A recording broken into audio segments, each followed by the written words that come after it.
Najlepšo raketo, po mojem, najlepšo, ki smo jo letos naredili.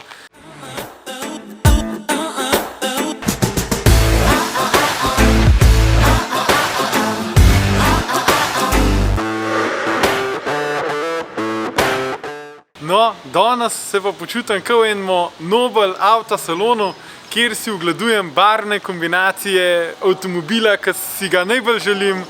In tukaj za mano niso avtomobili, za mano so valjda ene in edine kubi hiške, ampak imajo ful zanimive barvne kombinacije. Vse so si med sabo zelo podobne, ampak vsaka na svoj način, vsaka fura je na svojo zgodbo. Zdaj, zakaj je vsaka hiška drugačne barve? Predvsem zato, ker se probamo približati arhitekturi vrta oziroma se probamo približati stanovanjski hiši, zraven katere bo stala tudi kubi hiška. In tele so pripravljene za odpremo in bomo v naslednjem tednu verjetno jih že uspeli dostaviti našim kupcem.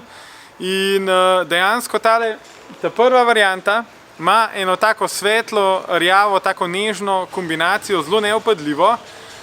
Potem tista druga gre na morje in bo postavljena zraven nove vikend hiše, ki ima tudi tako sivkasto fasado.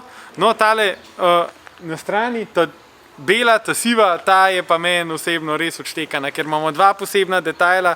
Eno so pločevinasta oziroma kovinska vrata v antracitu, ki jih redko kdaj naredimo, pa tale siv rob spodaj na fasadi, tako da je fasada dejansko dvobarvna in to služi v bistvu dvem funkcijam.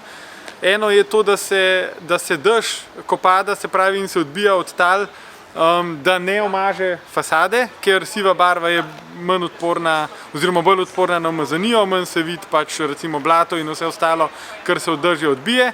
Pa druga funkcija, ki je to hiško res naredi pač drugačno, odštekano, se pravi, ima res to estetsko funkcijo, nek pač hud dizajn, ki je meni osebno res všeč.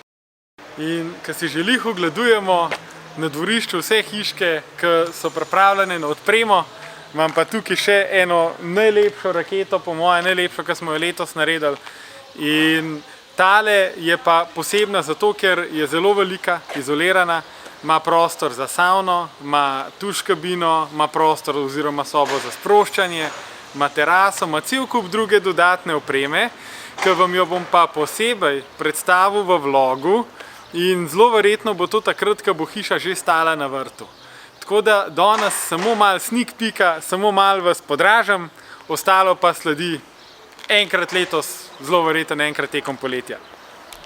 Takole, jaz vam želim en lep, nasmejan dan, sončen dan, poln ljubezni, poln nasmehov in upam, da ostanete z mano tudi čez 2 tedna, ker imam za pokazati še toliko enih zanimivih stvari, da komaj čakam, da pridejo na vrsto. Tako da ostanite z mano, se vidimo, čau, čau.